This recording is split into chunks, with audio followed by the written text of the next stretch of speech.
એ કાળો, તું મારો રસ્તો આતરીને કેમ ઊભો છે? ખાઈ જા એક બાજુ. વાહ રામજી કાકા વાહ. હા તમારા હાથમાં શું છે?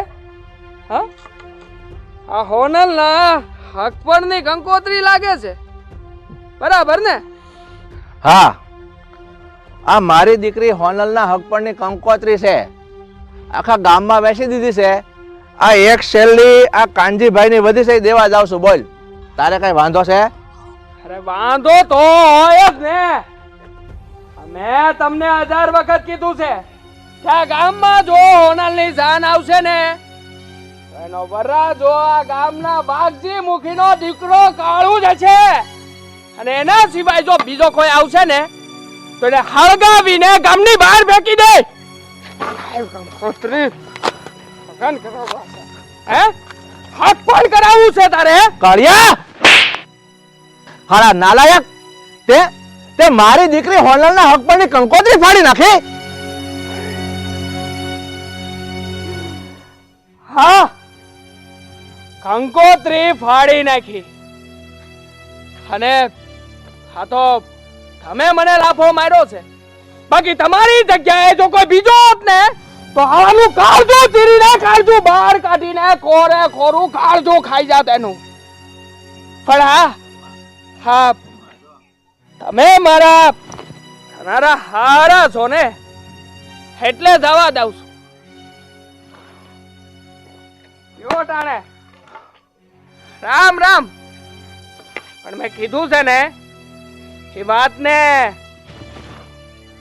યાદ રાખજો, અગર હવે છે ને હારા વાત નહીં રે. અરે જા નીકળ.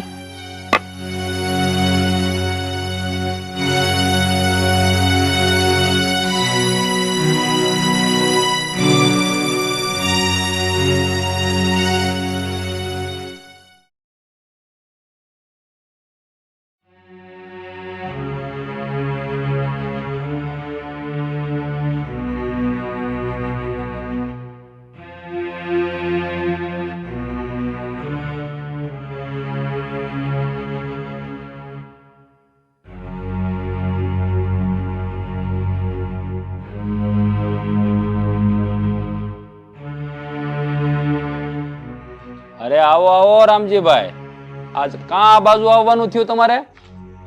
વાઘજીભાઈ, હું અહીંયા તમારા ફળે બેહવા નથી આવ્યો, પણ ફરિયાદ કરવા આવ્યો છું. ફરિયાદ કરવા? હે નહીં વળી ફરિયાદ? આ 15 દી પછી મારી છોકરી હોનલના હક પણ છે, અને હું હક પણની કંકોત્રી વેચવા ગામમાં નીકળ્યો હતો, અને તમારો દીકરો કાળો એને મારો રસ્તો આતરી અને હક પણની કંકોત્રી ફાડી નાખી.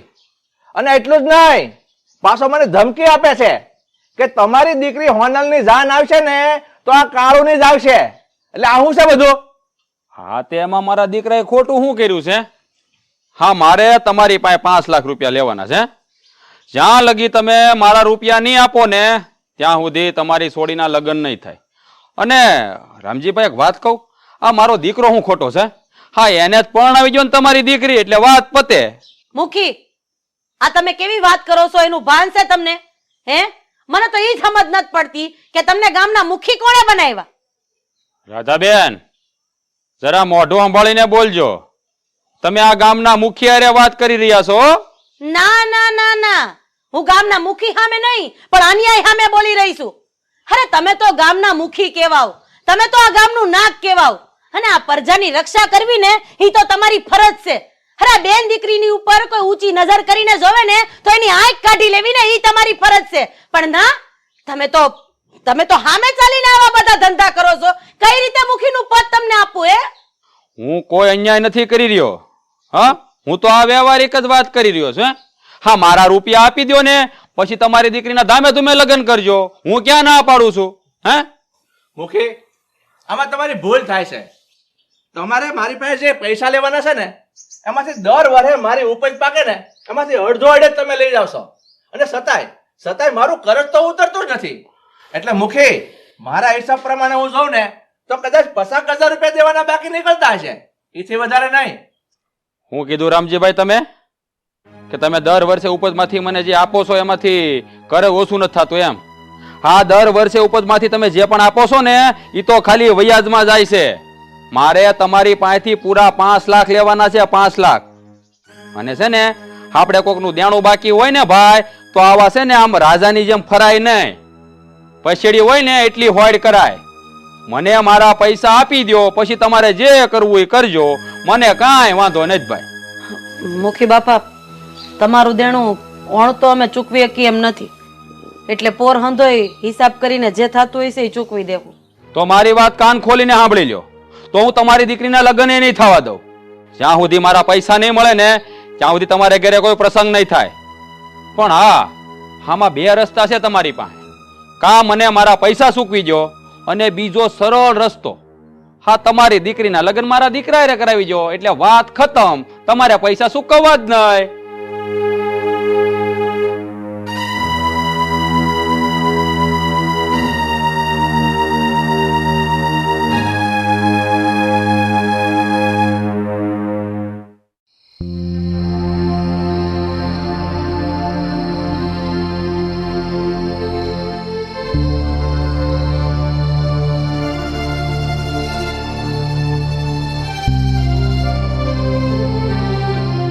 બા, તમે મુખી પાસે ગયા તા ને? શું કીધું મુખી? બટા, મુખી એના છોકરા જેવો કપાતર જ નીકળ્યો. એણે તો એની જાત બતાવી દીધી. એણે કીધું કે આ લગ્ન અમે નહીં થવા દઈ જ્યાં સુધી તમે જે મારી પાસેથી 5 લાખ રૂપિયા લઈ ગયા છો ને એ નહીં ચૂકવો ને ત્યાં સુધી. અને બીજી વાત. બીજી વાત? હું બીજી વાત બા? હું કહે છે મુખી? મુખી કહેશે કે તમારી દીકરીના લગ્ન મારા દીકરા હારે કરાવી દો ને તો આ દેવું માફ કરી દો. બા, હવે હું કરું? હવે તો કઈ સમજાતું જ નથી.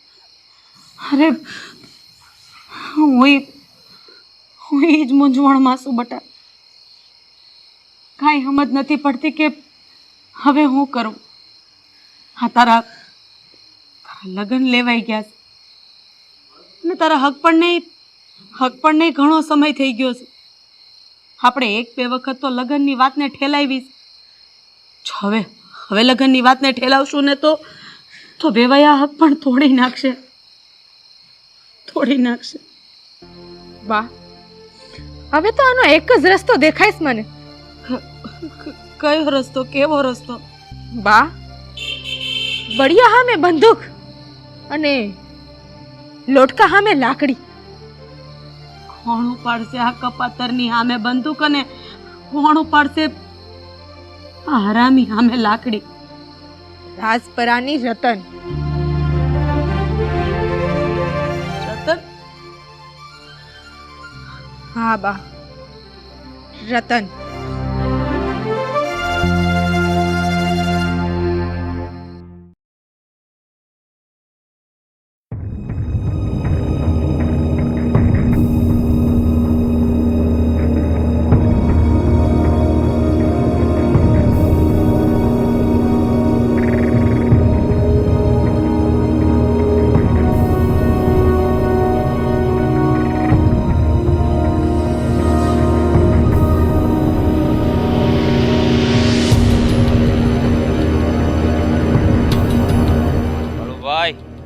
તમે કહેતા થાઓ કે તમારો દબદબો કાળો! થઈ રહ્યો. એ આવ રતન આવ. આજકાલ તું બહુ માથા ભારે થઈ ગયો છે ને? બહુ ફરિયાદ આવે છે તારી. લાગે છે કે તને કોઈ માથાનો ફરેલ મળ્યો નથી હજી લગીન. અરે હા, ફરતા 25 ગામમાં કોઈ એવો મરદ મુસાળો પેદા નથી થયો રતન જે કાળુની આમે આમ આંખ ઊંચી કરીને જોયે હકે. હા, અને આમે અરે હા પંથકમાં કોઈ માએ છે એવો મરદ મુસાળો પાણી વાળો હજી જેણો નથી ને. એટલે કાળું ને આમ હું કોઈ મીટ નથી માંડી શકતું. હે કાળિયા તું ભૂલી રહ્યો છે કે આ પંથકમાં છે ને તારા જેવા માથા ફરેલું પાણી ઉતારવા છે ને આ રતન પણ રહે છે. અરે તી તો હું જરાય નથી બીતો રતન. અરે તું કોણ? અરે તું તો મારા ડાબા હાથનો મેલ છે મેલ. તને આ મસળીને કાઢીને ચપટીમાં ચોળીને ધૂળ ભેગી કરી દઉં. ઈ તો વખત આવે ને ત્યારે ખબર પડી જ જાહે કે કોણ કોણે ચોળે છે. ને રહી વાત રામજી કાકાની સોનલની, તો એક વાત યાદ રાખજે, જો તેના લગન તોડાવવાની કે અટકાવવાની કોશિશ કરી છે ને તો મારા જેવી બુંડી કોઈ નહીં થાય. આ બંદૂકના એક ફડાકે તારો માથું છે ને એ નારિયેળના કાસલાની જેમ વધારી નાખી. ઓય રતન, તને શું લાગે છે તારી આવી ધાક ધમકીથી અમે બી જાવ એમ? હે કાળુભાઈ, આ જોવો તો ખરા, પિસોળિયા જેવું થઈને આપણી હારે બાથ ભરવા આવ્યું છે. બીવડાવતી નથ હો. એક વાત યાદ રાખજો, બીવડાવતી નથ. તમને બંનેને સેતવું છું કે જો જીવવું હોય ને તો તું અને આ તારો જોકર બંને હખણી ના રહેજો. બાકી જે દી સોનલની ડોલી ઉઠશે ને તે દી તું અને તારો આ જોકર બંનેની અર્થી ઉઠી જાહે. અને હજી ના સમજાણું હોય ને તો બંદૂક દેખાઈ રહી છે ને ઈ સમજાવશે.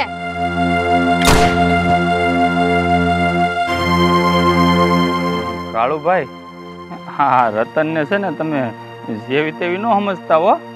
હા, થોડાક વખત પહેલા ઓલા ભૂસરિયાની ખાણમાં દેવા ડફેરને આણે ઠાર માર્યો થો. અરે મેલ ને જીવા, આ 3% છોડીથી ખાલી જમીનમાં જ તે આવું થાય, બાકી આ કાંઈ નો કરી લે. અને કહેવત છે ને, આ ભતા કૂતરા અને ગાજા મે એ વરે નહીં, ખાલી વાતું કરે વાતું. હાલ નીકળીએ આપણે અહીંથી. હા હાલો શિવાભાઈ.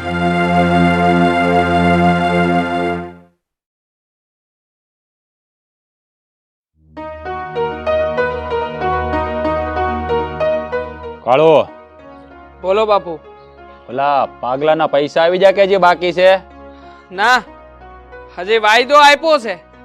2-3 દિનું કહેતા હતા ને એમ કીધું છે કે તારા બાપાની યારે હું વાત કરી લઈ. તમારે યારે વાત થઈ કે નથી થઈ? હજી મારી હારે કાંઈ વાત નથી થાય. તું છે ને આજે એના ઘરે જઈ આવજે હો, અને કડક ઉઘરાણી કરજે. એને કહી દેજે પૈસા વાયદે જોહે એટલે જોહે જ. ઠીક છે બાપા, આજે જઈ આવી. અને ઓલા રમેશભાઈ નું શું કરવાનું છે? એની યારે વાત થઈ કે પછી એનો વહીવટ કરી નાખવાનો છે? એ રમલાનો વહીવટ પછી કરશું. પણ દીકરા તે એક કામ બહુ સારું કર્યું, એ મને બહુ ગમ્યું હો. કયું કામ બાપુ? હા, રામજીને જે તે દબાણ કર્યું ને એ મને બહુ ગમ્યું. જો આવી રીતે એને દબાણ કરતા રહેવું ને તો જ એની છોડીના લગ્ન તારી હારે કરાવશે. આ હું માંડ્યું છે તમે બાપ દીકરાએ? હું કામ ગામની ભોળી પ્રજાને તમે લોકો આવી રીતે હેરાન કરો છો? હા રામજીભાઈની દીકરી સોનલના લગ્ન હું કામ અટકાવો છો તમે લોકો? તારે વશમાં બોલવાની કઈ જરૂર નથી. હા, રામજી પાસે મારે પૂરા 5 લાખ રૂપિયા લેવાના છે, અને જ્યાં સુધી મને પૈસા નહીં આપે ને ત્યાં સુધી એની છોડીના લગ્ન નહીં થવા દઉં. એટલે હા, ગામની પ્રજા દુખી હોય તો હાલે એમ ને? હા, અરે હું કામ તમે ગામની પ્રજાને દુખી કરો છો? તમે તો આ ગામના મુખી છો. તમારે તો એમના દુઃખમાં સહભાગી થવાનું હોય. એના બદલે તમે હાથે કરીને એ લોકોને દુખી કરી રહ્યા છો. આ તારે મને શિખામણ દેવાની જરૂર નથી. મારે શું કરવું ને શું ન કરવું એ મને અંધી ખબર પડે છે. બસ કરી દેજો બા. અમારા બાપા કહે છે ને એ વાત સાચી છે. અને આમે આ રામજીભાઈ જો એની છોડીનો હાથ મારા હાથમાં આપી દે તો આપણે એનું અંતુય દેવું માફ કરી દઈએ. હું કેવું બાપા? સાચી વાત છે તારી, પણ આ બધી તારી માને ખબર નહીં પડે. હા, ઓલી કહેવત છે ને કે બાયુની બુદ્ધિ પગની પાની સુધી, એટલે આને જાજી ભાન ન પડે. હા, હું કીધું મને ભાન નથી પડતી. અરે ભાન તો તમને બંને બાપ દીકરાને નથી પડતી, એટલે જ તો આવી અવળસંડાઈ કરો છો. જો ભાન પડતી હોત ને તો આવી અવળસંડાઈ તો ન કરત ને તમે લોકો. હદ વટાવી છે મૂકી તમે, માણસાઈ ભૂલી ગયા છો. પણ એક વાત યાદ રાખજો તમે બંને, હા અતિની છે ને કોઈ ગતિ નથી હોતી. હા ગામની પ્રજા જે દિવસે તમારા બંનેથી ત્રાસી જાય ને એ દી આ ગામમાં ભારે પડી જાય તમારા લોકોનું રહેવાનું પણ. સમજી ગયા? હા તારી માં છે ને દીકરા સતવાદીની પૂછડી થવા જાય છે, પણ એને ભાન નથી કે આપણે આ બધું હું કામ કરીએ છીએ એટલે આ બધું બોલે છે. હા એ તો હું વળી, બાકી ભારે પડે નહીં આપણને. અરે અશક્ય વાત છે બાપુ.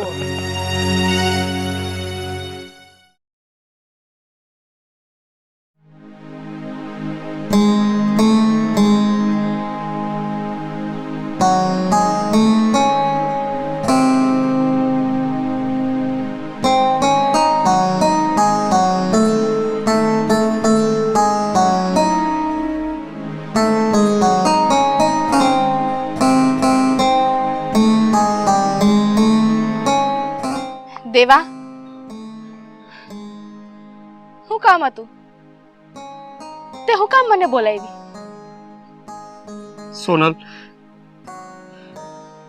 બે દિવસથી મારો જીવ બહુ મૂંઝાય છે, બહુ ગભરાટ થાય છે, એટલે મેં તને મળવા બોલાવી છે. પણ દેવા, થયું શું તને? તારો જીવ આટલો બધો કેમ ગભરાય છે? સોનલ, આ થોડા દિવસ પહેલાની વાત છે. આ તારા ગામનો જે મુખ્ય છે ને એનો દીકરો કાળુ મને મળ્યો હતો અને મને ધમકી દઈને ગયો છે. કીધું છે કે જો મારા ગામમાં સગપણની સુંદડી લઈને આવ્યા ને તો મારા કુટુંબના દરેક માણસના માથા વધેરાઈ જશે. દેવા, ઈ મગતરા કાળિયાની કોઈ ધમકીથી તમે બીતા નહીં હો. ઈ તમારું કાંઈ નહીં કરી શકે. સોનલ, અમે રહ્યા સીધા સાદા માણસો, આ લડાઈ ઝઘડો અમને ના ફાવે. ગામમાં સુંદડી લઈને આવું ને મુખીના છોકરા આરે કઈ ઝઘડો થાય, ના ના, એને પહોંચી વળવું મારું કામ નહીં. દેવા, તમે આ રાજભરની રતનનું નામ તો સાંભળ્યું જ છે ને? પેલી ડફેરની સામે પડી હતી. હા, એ જ રતનબેન. એ જ રતનબેન મારું રખેવાળું કરવાના છે. તમે ચિંતા ના કરો અને જાવ જટ સુંદડી લઈને આવવાની તૈયારી કરો. મારે હવે મોડું થાય છે, હું જાઉં છું. હું તમારી સુંદડીની રાહ જોઈ. આવજો.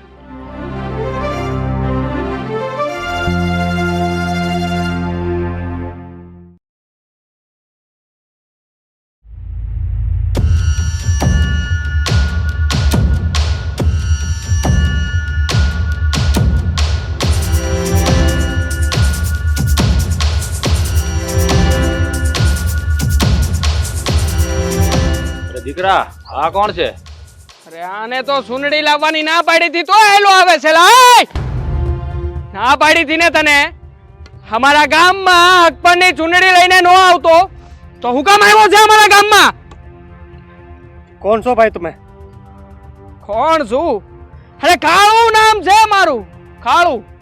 એલા એ તને મારા દીકરાએ ના પાડી હતી આ ગામમાં આવવાની, તો ફરીવાર કેમ આવ્યો? એને સુંદડી લઈને આવવાનું મેં કીધું તું. એટલે એ છોડી, આ લાગે છે કે તારા દાડા હવે ભરાઈ ગયા છે. હા, તારો જીવ છે ને કાંઠે આવીને ઊભો છે. હો, દાડા તો તારા અને તારા બાપના, તમારા બંનેના ભરાઈ ગયા છે. એટલે જ મારી સામે પડવાની હિંમત કરો છો. બાકી આજ લગીન કોઈની હિંમત નથી થઈ કે રતનની સામે પડે. એ છોડી, અત્યાર સુધી તારી સામે જે આવ્યા છે ને એ નમાલા છે, પણ આ કાળુ છે ને એ મારો દીકરો છે. આ અમારી સામે પડે છે ને એને જમના દરવાજા ઘણા દેખાય છે, એટલે છે ને આ ખોટી વાતો કરવાનું રહેવા દે. કાળુ, આનો હિસાબ પૂરો કર એટલે વાત પતે. હાલે. હા તો ઉઠાવ લાકડી, આજે તમારા લોકોનું પાણી માપી લઉં. એમ ચોથા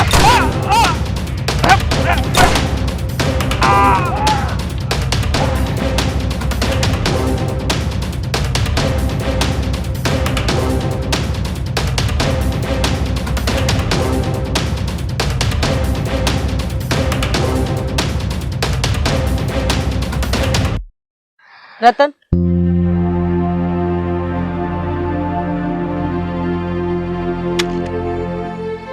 ત્યાં કરીને જરાય ખોટું નથી કર્યું. અરે ગામને આવા રાક્ષસોમાંથી મુક્તિ આપી છે. આવા હરામી લોકો જે ગામમાં હોય ને, ही ગામની બેન દીકરીઓ ક્યારેય શાંતિથી રહી નથી શકતી. અરે આની કરતા તો ગામડાના કૂતરા હારા.